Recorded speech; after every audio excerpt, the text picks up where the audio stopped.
AC 내레이션, 낮고 깊은 목소리. 세상에서 가장 무서운 독은 잔인한 살이도 복수심도 아닌 바로 가족이라는 이름 아래 숨겨진 탐욕입니다. 수십 년을 함께한 식탁, 웃음으로 가득 찬 사진첩, 따뜻한 말과 미소 뒤에 누군가는 조용히 칼날을 숨깁니다. 오늘 우리는 한 남자의 이야기로 들어갑니다. 피로 일군 제국, 그리고 그 제국을 노리는 단 한 사람, 가장 가까이에 있던 며느리. 그는 아무것도 모른 채 매일 같은 시간에 약을 먹고 같은 자리에서 잠이 들었습니다. 그리고 어느 날 그는 다시는 눈을 뜨지 못할 뻔했죠. 하지만 기억하세요. 진짜 승자는 끝까지 살아남는 자가 아니라 마지막에 깨어나는 자입니다. 지금부터 김 회장의 최후 승부, 그 첫 장이 펼쳐집니다. 물론입니다. 극적이고 감정적으로 풍부한 영화적 스토리텔링의 일부를 소개합니다. 1막 죽음을 부르는 잠. 수상 경력에 빛나는 소설가의 목소리로 쓰인 이 작품은 권력과 배신, 그리고 느리고 숨막히는 쇠퇴의 침묵으로 당신을 끌어들입니다. 1막 죽음을 부르는 잠, 심리 드라마의 거장이 쓴 영화 같은 단편 소설 프롤로그. 폭풍 전의 고요, 물론입니다. 이어지는 상기하다. 이 조작된 사고는 앞선 분위기를 그대로 이어받아 더욱 드라마틱하고 감정적으로 몰입할 수 있도록 확장된 스토리텔링으로 전개하겠습니다. 본 장면은 한 치 앞도 예측할 수 없는 긴장감과 억눌린 감정이 터져 나오는 임계점을 중심으로 짜여져 있습니다. 제2막 조작된 사고 장면 3. 아침 식탁 위의 침묵. 다음 날 아침 김 회장의 저택은 여느 때처럼 정갈하고 고요했다. 하얀 식탁보 위엔 푸짐한 한식 반찬이 줄지어 놓여 있었고 수십 년 된 도자기 그릇마다 따끈한 김이 피어올랐다. 하지만 그 풍성함과 대비되듯 식탁에는 얼음처럼 차가운 정적이 내려앉아 있었다.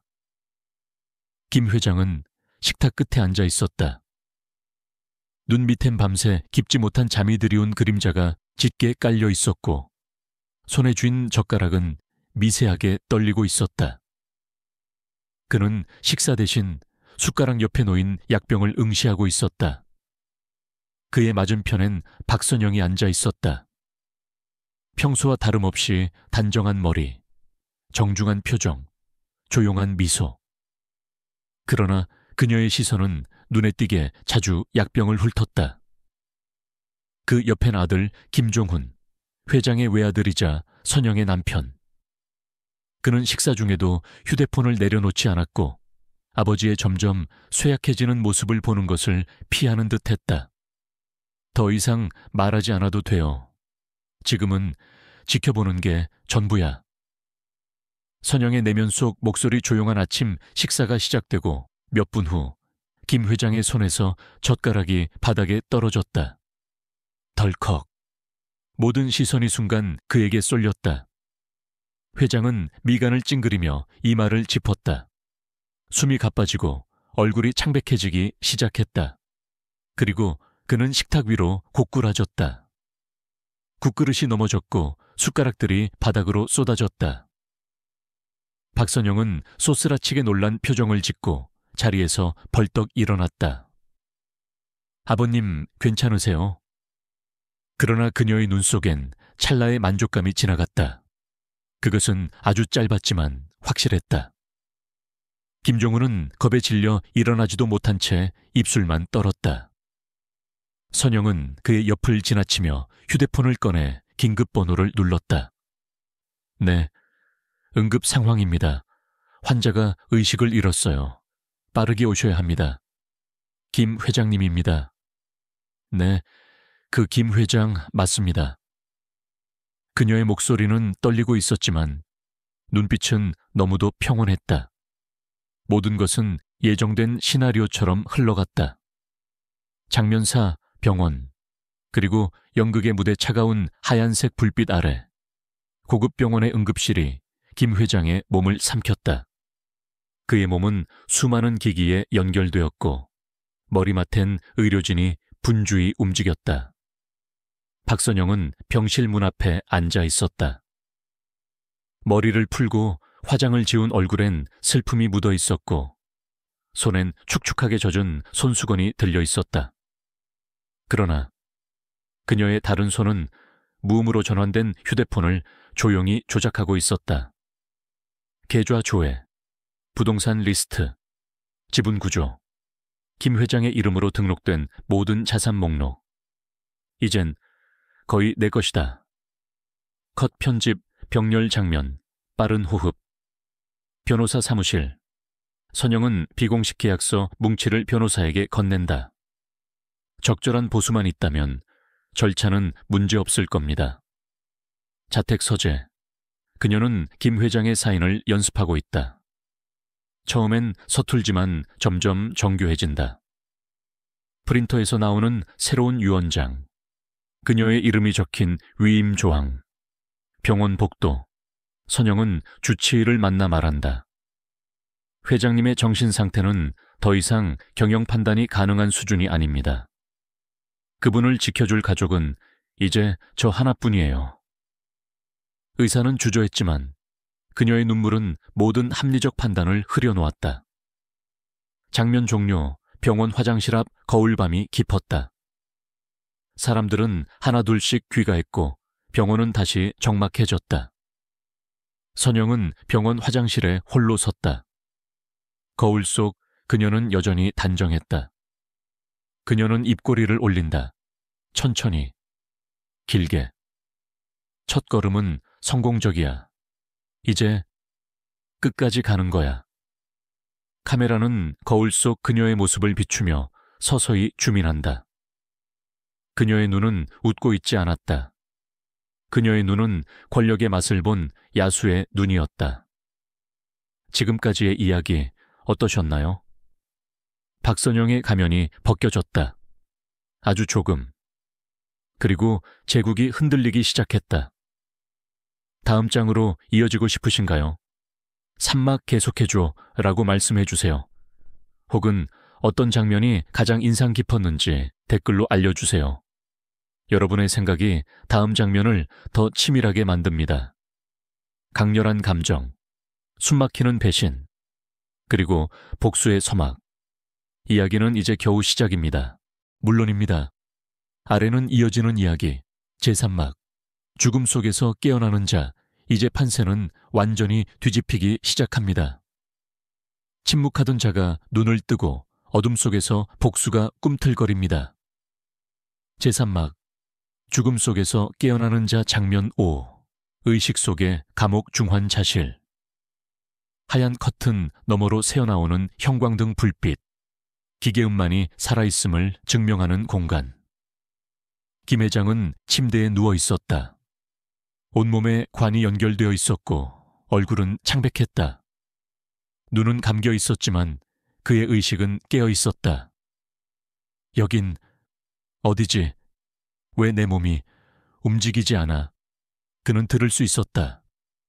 기계의 규칙적인 삐삐 소리, 간호사의 발소리, 병실 밖 복도에서 들려오는 낮은 목소리들.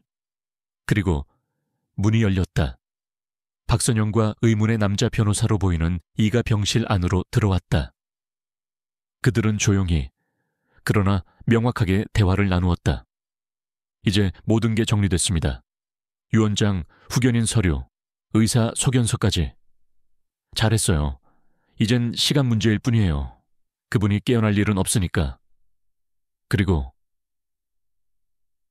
회장님의 사인 정말 기가 막히게 흉내 내셨더군요. 연습 많이 했거든요. 뭐라고? 유언장, 후견인, 서명. 그들의 대화는 김 회장의 귀 속으로 또렷이 흘러들었다. 온몸은 여전히 미동조차 없었지만 그의 뇌는 불타오르기 시작했다. 분노, 배신, 공포. 하지만 가장 강렬했던 감정은 결심. 장면 6. 침묵 속의 방역 늦은 밤. 병실은 조용했고 간호사는 졸음에 겨워 커피를 홀짝이고 있었다. 김 회장은 온 힘을 모아 오직 한 손가락.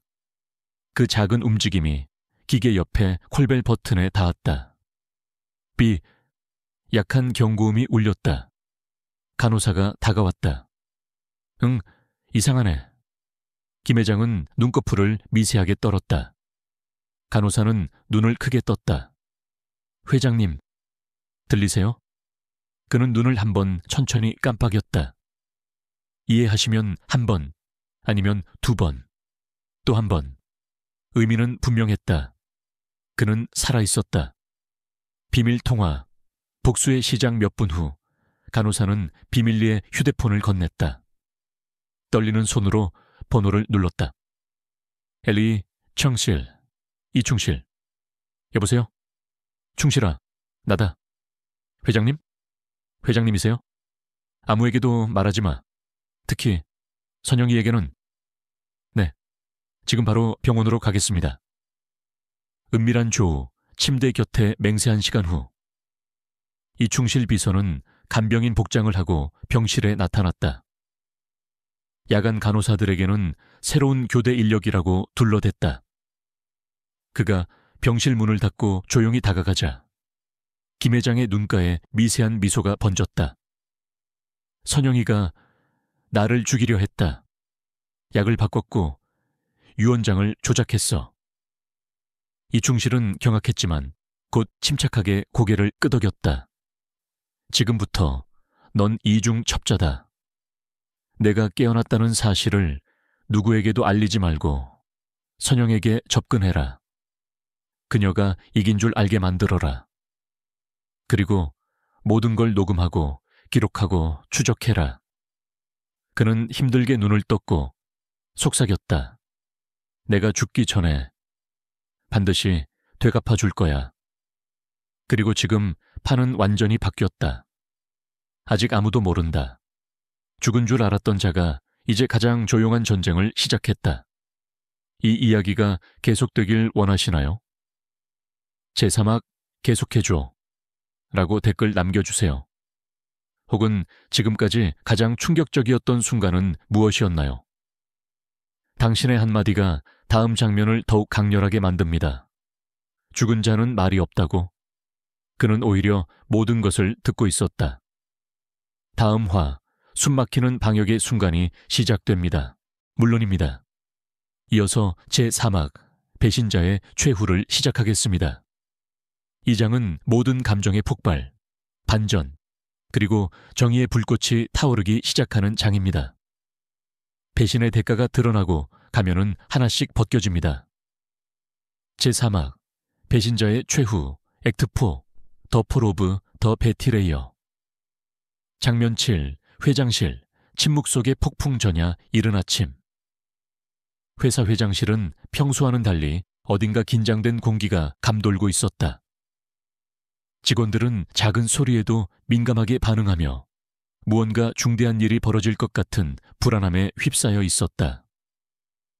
박선영은 자신감 넘치는 발걸음으로 회장실에 들어섰다. 짙은 남색 정장, 정교하게 올린 머리, 그리고 날카롭게 화장된 눈매. 그녀는 마치 이미 이 회사를 통제하고 있는 사람처럼 보였다. 오늘 드디어 내 것이 되는 날이야. 장면 8. 임시 이사회 소집 대형 회의실. 회사의 이사들이 하나둘 모여들고 있었다. 자리에 앉은 이사들의 표정은 무겁고 일부는 불안해 보였다. 박선영은 정면으로 나아가 프레젠테이션 리모컨을 손에 쥐었다. 회장님의 건강 상태가 심각합니다. 회복 가능성이 없다는 주치의의 판단도 나왔고 이에 따라 회장님이 생전에 남긴 유언장과 후견인 서류를 공개합니다. 그녀는 천천히 서류들을 테이블 위에 펼쳤다. 깔끔한 인쇄물, 정식 도장, 그리고 완벽히 위조된 김 회장의 서명이 박혀 있었다. 장면 9. 이사회 표결 직전. 문이 열린다. 지금부터 임시대표이사 선임권에 대해 표결을 진행하겠습니다. 박선영의 목소리는 자신감으로 가득 차 있었고 그녀의 입깬 승리를 예감한 미소가 떠올랐다. 그러나 회의실의 문이 천천히 열렸다. 모두의 시선이 그곳으로 향했다. 조용한 바퀴 소리. 회장님의 휠체어가 회의실 안으로 들어오고 있었다. 담요를 덮고 있었던 사람이 바로 김 회장이었다. 장면 10, 진실의 시간. 모든 사람이 얼어붙었다. 박선영의 얼굴은 순식간에 핏기가 사라졌다. 손에 쥔 리모컨이 바닥으로 떨어졌다. 아, 아버님? 김 회장은 천천히 고개를 들었다. 그의 눈빛은 여전히 강렬했고 입술은 무겁게 열렸다. 내가 죽은 줄 알았나? 내 재산을 손에 넣기 위해 유언장을 위조하고 내 몸에 독을 먹이기까지 했더냐? 장면 11. 증거. 차례로 드러나다. 이충실 비서가 준비해둔 서류와 영상이 회의실의 대형 스크린에 띄워졌다. 병원 독성 검사 결과 김 회장의 혈액에서 발견된 치사량 약물. CCTV 영상. 박선영이 약을 바꿔치기 하는 장면. 녹취 파일. 박선영과 변호사가 유언장을 위조하는 대화. 이사들의 얼굴은 하나같이 경악에 휩싸였고 몇몇은 얼굴을 돌렸다. 박선영은 결국 무릎을 꿇고 울부짖었다. 몰랐어요. 회장님이 깨어날 줄 정말 몰랐어요. 그게 내 실수다, 선영아. 사람을 죽이려거든 완벽하게 죽여야 했지. 장면 12. 정의의 손 경찰이 회의실로 들어왔다. 박선영 씨 살인 미수 및 문서 위조 혐의로 체포합니다. 수갑이 채워지고 박선영은 비틀거리며 끌려나갔다. 마지막까지도 그녀는 되뇌었다. 난 다 가졌었는데 이럴 수가. 김 회장은 고개를 돌려 굳게 담은 입술을 풀며 중얼거렸다. 가질 자격이 없는 자는 아무리 손을 뻗어도 끝내 잡지 못한다. 그리고 다음 장 회장님의 기자회견과 유산 개편 선언이 궁금하다면 저막 시작해줘 라고 남겨주세요. 복수는 차가운 접시에 담아 먹는 법. 그리고 그 접시는 지금 막 서빙되었다. 제5막. 부활한 승자 장면 열쇠. 기자회견장. 다음날 정고기업 본사 1층 로비. 현수막에는 회사 로고와 함께 긴급 기자회견이라는 글씨가 쓰여 있다. 수많은 언론사 기자들이 카메라를 들고 몰려들었다. 셔터 소리, 웅성거림, 라이브 방송 준비 등 모든 것이 분주하다. 잠시 후 김 회장이 정장을 차려입고 천천히 단상으로 걸어 나온다. 여전히 약간은 느린 걸음이지만 한 걸음 한 걸음에는 결연함이 담겨 있었다. 그의 옆에는 이충실 비서와 죄책감 어린 얼굴을 하나들 김종훈이 함께한다. 플래시가 터지고 긴장감이 감도는 가운데 김 회장이 마이크 앞에 섰다. 연설, 진실과 교훈, 국민 여러분, 그리고 우리 회사를 믿고 지켜봐 주신 모든 분들께 심려를 끼쳐드려 진심으로 사과드립니다. 그는 깊이 고개를 숙였다. 회의실에서의 냉정한 모습과는 또 다른 인간적인 모습이었다. 며칠 전 저는 저의 며느리이자 가족이라 믿었던 사람에게 독극물을 섞인 약을 복용당하고 사망 위기를 겪었습니다. 하지만 저는 포기하지 않았습니다. 단 한 명이라도 진실을 알아줄 사람을 위해 모든 증거를 모으고 돌아왔습니다. 회장의 메시지. 신뢰와 개혁 카메라들이 한순간에 그를 고정한다. 그는 말을 멈추고 잠시 관중을 바라보다가 다시 천천히 입을 연다. 이 사건은 단순한 살인미수 그 이상이었습니다. 그것은 신뢰의 붕괴였고 피로 이어진 가족이라 해도 눈을 가릴 수 없다는 경고였습니다. 저는 이번 일을 계기로 우리 회사의 승계 체계를 전면 재정비할 것입니다. 혈연이나 명문가라는 이유만으로는 자격이 아닙니다. 회사를 지킬 수 있는 능력, 그리고 도덕성과 충성심이 우선되어야 합니다. 그는 이충실 비서를 바라보며 살짝 고개를 끄덕인다. 진정한 가족은 피보다 깊은 신뢰로 맺어지는 법입니다. 질문 세례. 기자들과의 응답 기자들이 일제히 손을 든다. 한 기자가 묻는다. 기자 A. 회장님, 앞으로 며느리 박선영 씨에 대한 처벌은 어떻게 하실 계획입니까? 김 회장은 굳은 표정으로 답한다. 그건 법이 판단할 일입니다.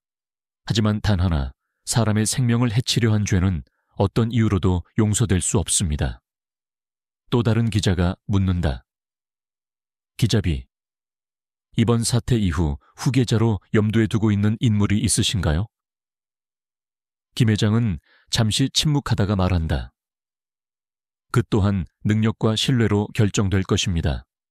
설사 그가 혈연이 아닐지라도 말이죠. 장면 14. 병실의 정적. 마지막 대화 며칠 후. 김 회장은 병실로 다시 돌아왔다. 이번에는 회복을 위한 요양이 목적이었다. 창밖으로 햇살이 따사롭게 비추고 있었고 병실의 공기는 그 어느 때보다 평화로웠다. 그의 아들 김종훈이 조용히 들어와 침대 곁에 앉았다. 오랜 침묵 끝에 조심스레 입을 연다. 아버지, 정말 죄송합니다. 제가 아내가 어떤 사람인지 너무 늦게 알았습니다. 제가 너무 약했고 무책임했습니다. 김 회장은 조용히 아들의 손을 잡는다.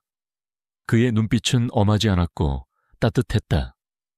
그 누구도 예상할 수 없었던 일이었다. 하지만 중요한 건 지금이야. 이젠 네가 배워야 해. 자신을 지키는 법, 그리고 진심을 보는 눈. 장면 15. 끝맺음의 철학 김 회장은 창밖을 바라본다. 맑고 고요한 하늘, 햇살에 흔들리는 나무잎들. 이제 그에게는 다시 시작할 시간이 왔다. 죽음은 끝이 아니다. 진짜 중요한 건 죽기 전에 반드시 지켜야 할 걸 지키는 것. 그의 목소리는 낮았지만 그 어떤 선언보다 강렬하게 병실에 울려 퍼졌다. 이 이야기가 가슴을 울렸다면 당신의 느낌을 댓글로 남겨주세요. 원하신다면 이 이야기의 외전이나 다른 인물의 시점에서의 파생 이야기도 함께 확장해 드릴 수 있습니다. 원하시면 말씀해 주세요.